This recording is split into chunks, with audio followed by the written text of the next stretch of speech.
What if you want to do a special effects shot? Have some text come on in from the horizon. In After Effects, I'm going to import the same video file. And from here,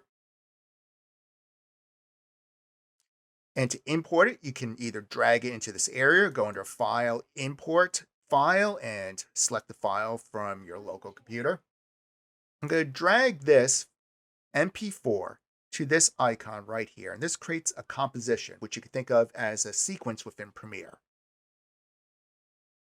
I'm going to zoom out, and I'm just going to use the wheelie mouse to zoom out. Another option would be to go here and click on Fit. I'm going to do a few seconds of this. Let's say to frame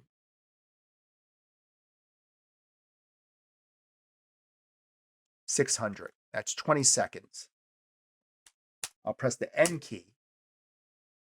With the playback head at around frame 600 and that layer selected, press the Option and Rights bracket to trim this layer. So this way, no extra tracking will go on. If you don't see your tracker here, go under Window, Workspace, make sure it says Effects, and then go under Window, Tracker to bring it into focus. With the layer selected, click on Track Camera and then wait a little while.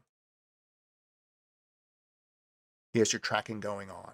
When the tracking's done, you'll see a bunch of dots out there. If you don't see the dots, make sure you have focus within the FX controls, the 3D camera tracker effect.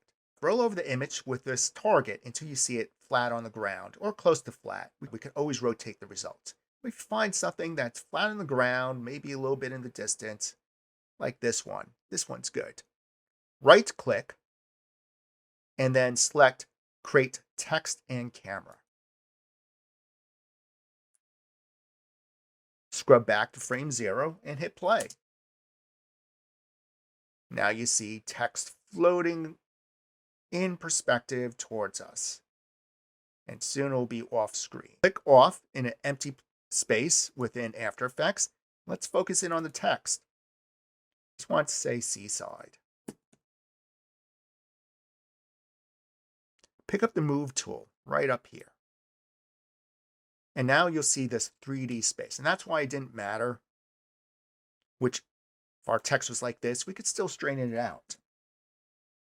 With the Move tool selected and the text layer selected here, just reposition the text. And the way you do that, when you roll over one of the circles and click on it, you'll see, when you roll over one of the circles, you'll see the axis. And if you click and drag the circle, you're rotating it. And you'll see the degrees show up as well.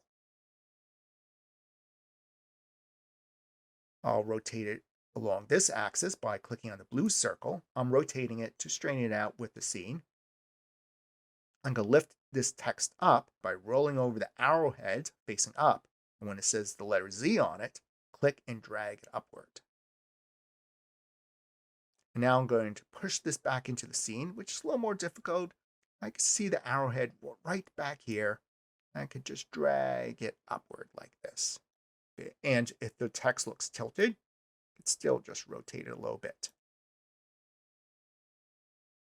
Now when scrubbing through the scene, you've got that flat to the ground.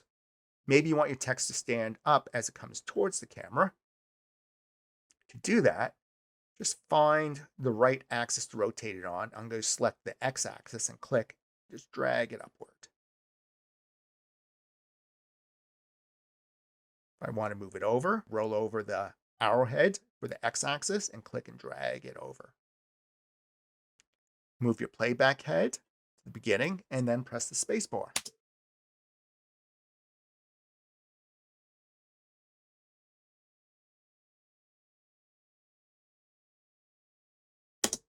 I'm going to render out this little clip and just use it within Premiere.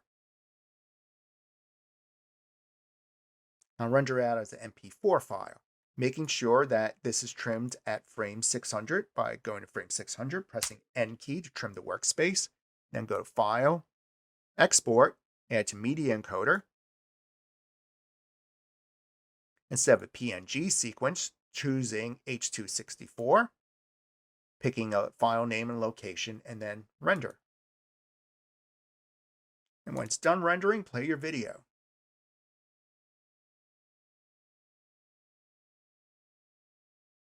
Then take the rendered out clip that has a title in it, and to replace it out here in your timeline, click on the clip in your project area and hold down the Option or Alt key and just drag it on top of the clip you want to replace.